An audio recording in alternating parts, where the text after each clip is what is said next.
And that's because what happens is each individual person communicates to the next person, and that person hears the message through their filter, through their biases, through their understanding of language, through their life experiences. So, and then they communicate that message as they understand it to the next person who puts their spin on it. So it's not surprising that what comes out of person number 5's mouth isn't remotely close to what person number 1 said. All right, so let's jump into it, right? Because this is one of the big challenges. And again, I just mentioned I was reading a 12-week year, and I've been involved with organizations where we've got 350 employees. I've been in organizations where it's a remote team overseas that we've never met them in person. So I've seen kind of the different challenges. I'm sure you've seen 10 times, if not more, the challenges that I've seen. But let's talk about fundamentally what is so challenging for leaders and then for teams to execute and actually hit their deadlines on their big initiatives in their companies. Well, I think it's tough because especially when you are remote, let's talk about the remote piece first. So basically one of the challenges now this challenge existed 6 months ago in the office because people sitting at their desk would shoot an email or send a text message or post on Jira or Slack and not get up and walk 3 doors down the hallway and stick their head in the door and talk to you, right?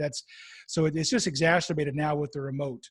Yeah. But the challenges you have when you work in remote is it's very easy to get off on a tangent and do something that's not remotely close to what should be done at the moment.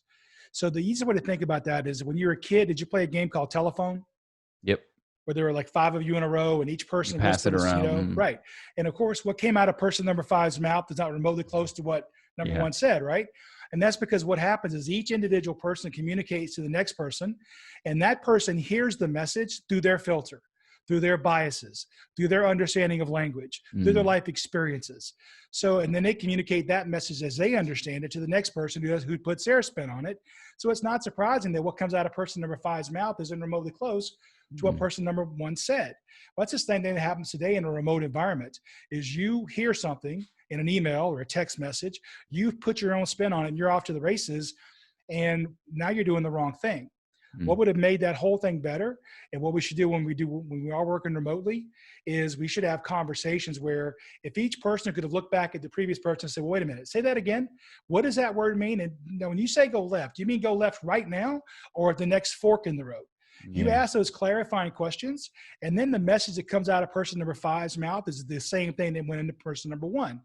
And the same thing now when you take that and you parlay it into teams from working remotely, if I'm a leader, I want to make sure that the message that I said was heard and understood in the way that I wanted it to be heard. And I want to make sure the team is clear on what the message is and who has to go do what and by when.